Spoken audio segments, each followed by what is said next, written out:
Okay, so in this video, I'm going to be breaking down an ad that has done well over $250,000 in sales estimated. So it's been a successful ad that has a lot of spend behind it. And we're going to be breaking it down, looking at not only the ad itself, which I'm going to play in just a second, but a lot of the psychology and the elements behind it so you can get better at writing ads yourself, whether you're a creative strategist, a copywriter, run an ecom brand, anything else like that. If you don't know who I am, my name is Luke, and I have written copy that has sold well over $100 million worth of stuff, like probably more than that. And I'm going to be breaking it down, and hopefully you find this helpful. I make these videos so you can get better. So this is the purpose. You put it on in the background or anything else, you could watch it and you get better at ads. So first thing, I'm just going to play it. It's about 2.5 minutes long, and then we'll break down the transcript in a second. Why are doctors using these strange pouches to eliminate disease-spreading rodents in 24 hours? Watch what's happening. These amazing pouches are creating an invisible barrier that mice and rats can't cross. Like, they literally turn and run away. So it's completely protecting your home. Your space becomes totally rodent-free, like overnight. Surprisingly, many people don't realize that rodents spread diseases that send 128,000 Americans to hospital every year. Traditional methods like traps and poisons only catch one mouse at a time, while dozens more keep contaminating your home. Professionals know this. They've been using this plant-powered repellent technology for years. The best part? This same technology is now available to you. The Vamoose pouch is a breakthrough, easy-to-use solution that uses 3 special essential oils to create a scent barrier that's so unbearable to rodents that they physically can't enter your home. While it smells fresh and pleasant to us, mice and rats find it completely intolerable. So it doesn't just help to stop disease spread, it can protect against everything rodents cause. No more risk of electrical fires from chewed wiring, no more contaminated food surfaces, and no more expensive repairs from property damage. Vamoose uses this plant-powered technology that professionals trust, so it's completely safe. Just place a pouch in problem areas, wait 24 hours, and then come back to a space that's totally rodent-free. This is ideal for anyone who wants total protection, whether you're worried about your family's health, preventing fires, or avoiding thousands in property damage. Vamoose has already helped thousands of Americans of all ages to finally live in rodent-free homes. It does a superb job of getting the mice out of my house, and it gives me a peace of mind. This stuff actually works. You had a rat problem, killed 7 rats in a 4-week period, and still had more getting in. My wife told me to try this stuff, but I thought it'd be a waste of money. She convinced me to try it, and we have not had a rat or mouse in 6 months. Starting out, the critters left as soon as I put them in my cabinets. No more poop on my pots and pans. My pantry is off limits, and I'm getting excited to start cooking again. These pouches are constantly out of stock because people are getting the 3-pack deal so they can protect multiple rooms at once, keeping their whole home safe from every type of rodent threat. Click below to check availability and see why thousands of Americans can't stop raving about Vamoose. Okay, awesome.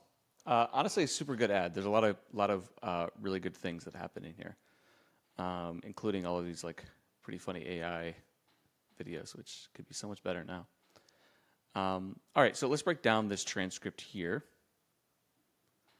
And we'll be breaking down a couple different things. By the way, if you want a copy of this transcript, link to the video, all that other stuff, I'll put a link in here for my email. You opt in, and I'll send you basically a document with all my stuff, including these breakdowns as well. So let's break these things down. I'm going to have a process going forward that I think is going to be super helpful for everyone. But for right now, let's look at a couple of these things. I have a video on my channel. Many of you have seen it where I go down over what I call copy blocks. This is basically 6 different elements that all good copy needs. This is like what you need for, I don't know, I'm not going to say boilerplate copy, but this is like the bread and butter. These are the building blocks that you need.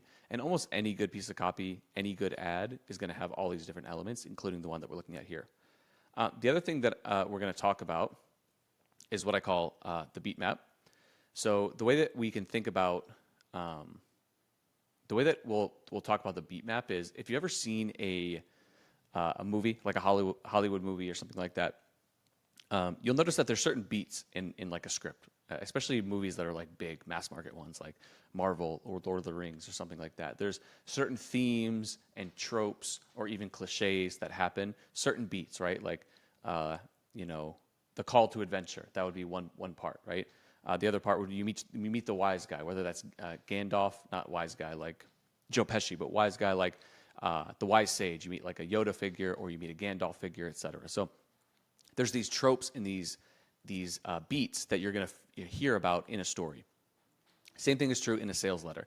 There are certain beats and certain things in a sales process that take somebody from wherever they're at right now to being ready to buy. And we have those all mapped out. And I'm going to find a way to kind of share those here and break them down systematically. But we'll be talking about the beat map. Just to give you an example of some of the things that we'll talk about are things like characterizations. Those are really important. Unique mechanism of the problem, UMP, unique mechanism of solution, UMS, and things like UMP trigger, which is like, how did you discover this, et cetera, et cetera. So I'll be breaking those things down as well, because I think those are super, super, super important. Cool. Let's start with the hook. So why are doctors using these strange pouches to eliminate disease-spreading rodents in 24 hours? Watch what's happening. Cool. So why are doctors using these strange pouches to eliminate disease-spreading rodents? It's a pretty interesting hook. There's nothing too fancy about it, right? It's a simple why-based hook. Typically, if you're doing like a why-based hook,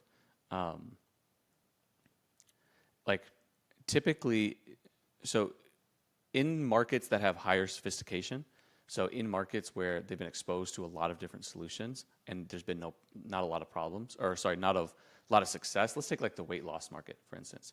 Super saturated market, right? Tons and tons of solutions. People have tried things and things have messed up.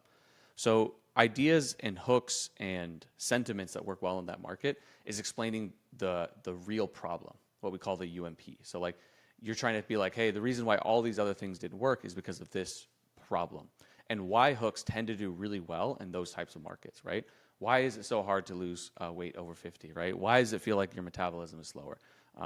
Why can't you make money online? Stuff like that, right? That's typically how a why hook works. This one's a little bit interesting in that it's like just kind of saying like, why are doctors using these strange pouches to eliminate disease-spreading rodents? It kind of doesn't even make that much sense when you think about it, but obviously this thing is crushing. And it's good. What I like is that we have a copy block here with some authority. So why are doctors using these? And this right here is super important. This is an example of a characterization. I've talked about these over and over and over again. A characterization is basically how you describe your solution using like a nickname or a hint. So like fizzy water, weird volcano shower head, 5-second trick, strange pouches. It's a nickname that is typically kind of clickbaity, right? Like you're putting a lot of curiosity inside of it, and the more tangible that you can make it, the better, right? Why are these strange pouches? That's super, super good. And then in 24 hours, right? So this would be an example of a constraint, right? Anytime that you talk about making something easier or take less time, less money, things like that, that's a constraint. And you just always want to be hitting those constraints. They're like objections, but a little broader term. The other thing that I really like about this, creating an invisible barrier that mice and rats can't cross. One of the most important things that you can do in copy is to get really simple and clear. That's one of the first things. So actually, let's go to my friendly Hemingway app and see. This is a grade 12. Interesting. I think it's just because the sentences themselves are hard to read, the way the transcript is. But if I had to guess what the real, I'd probably say it's around a 6 to a 7 reading level, which is good. Super, super simple. The other thing to make things simple is to make them visual. Most people are visual. Our brain is mostly visual. So the more concrete and visual you can make something, the better. Like people are not that great with abstractions, right? So you want to make something that people can literally see. So this idea of like an invisible barrier, even in the video it shows it, right? Like a force field, I can instantly connect how this thing works, okay? The other thing I love is just how strong a lot of the language is. So like they literally turn and run away. That's powerful. I think another place it says something like,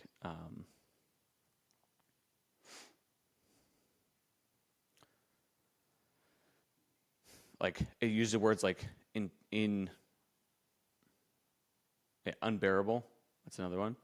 And I think it uses intolerable here. Yeah. The reason I like that is these are just examples of like special language. This is really strong language.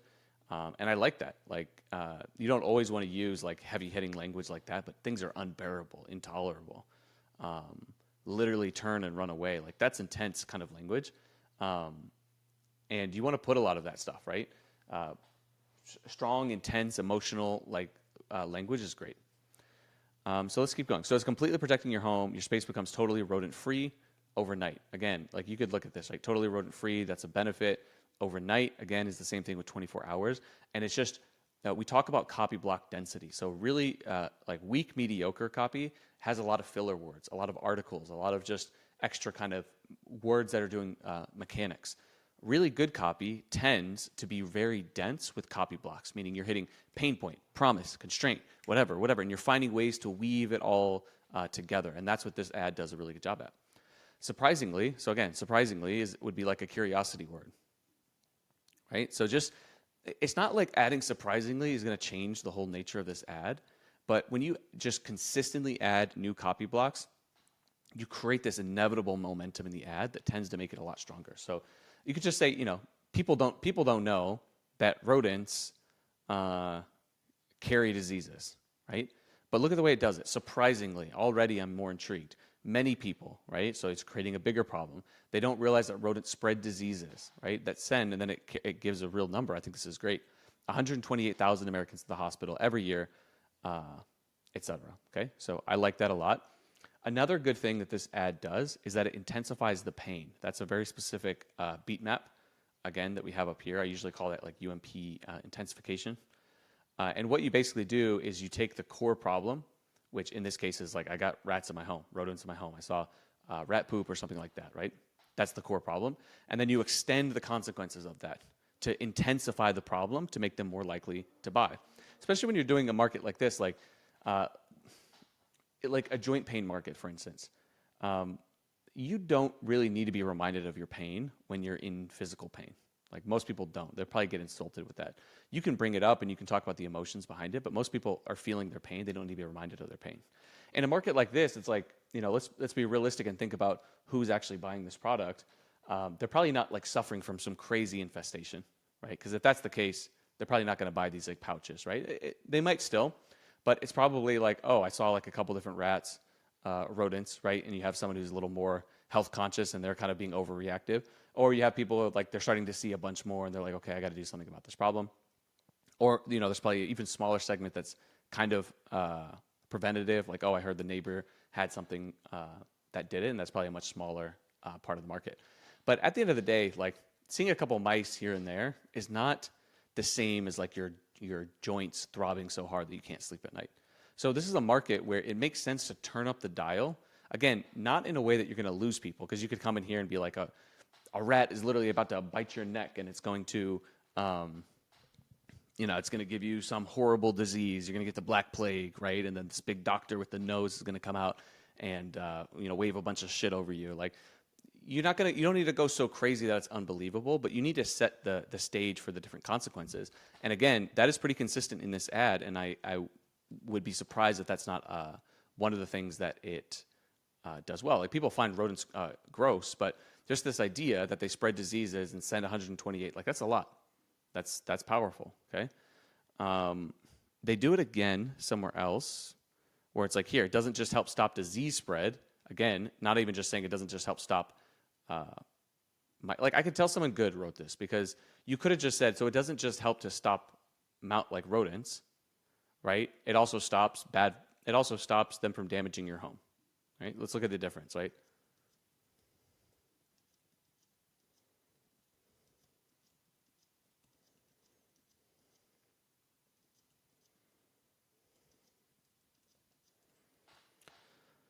So if you compare these two, it's like it doesn't just help to stop disease spread. So instead of just saying rodents, we're hearkening it back to like that original problem. It says it can also protect against everything rodents cause, right? Electrical fires from chewed wiring, painting a visceral picture of it, contaminated food surfaces, expensive repairs from property damage. It's really going out of its way to paint that problem. And that's kind of what you got to do to get people in the buying zone.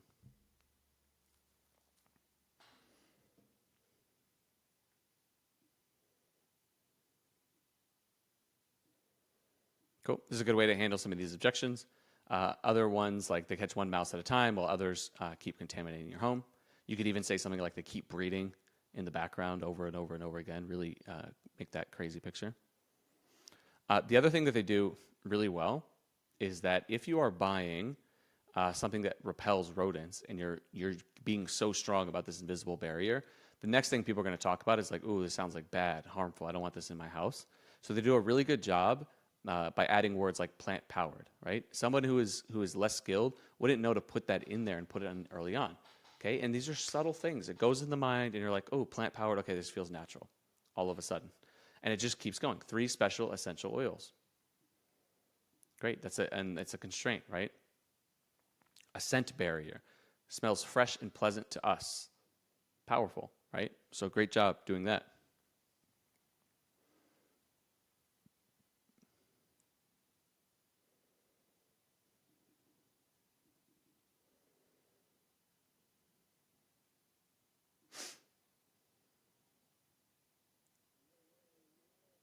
These are good.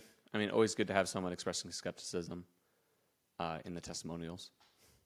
You know, especially, you know, if you have someone who has that story, that's powerful. And then the other thing here is really good. You know, in long form sales letters, I use what my original copy mentor told me was, it's basically called the AOV money close, which is to get people to buy more, right? And you do it by telling people to buy more. Okay, so this is a good job at, it creates scarcity, it creates urgency, and it creates like different buying behavior. So let's look.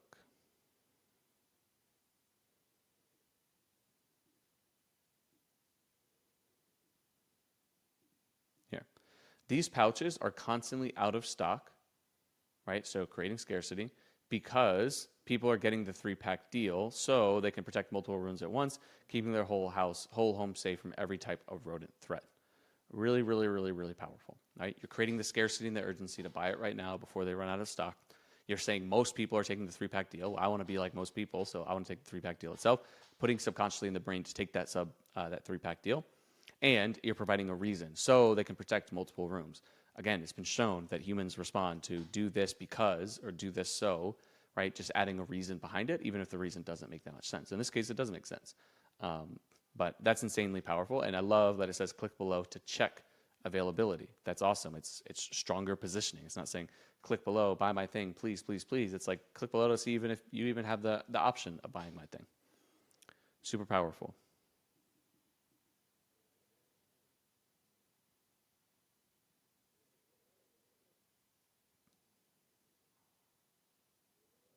It's good. Again, plant-powered technology, professionals trust.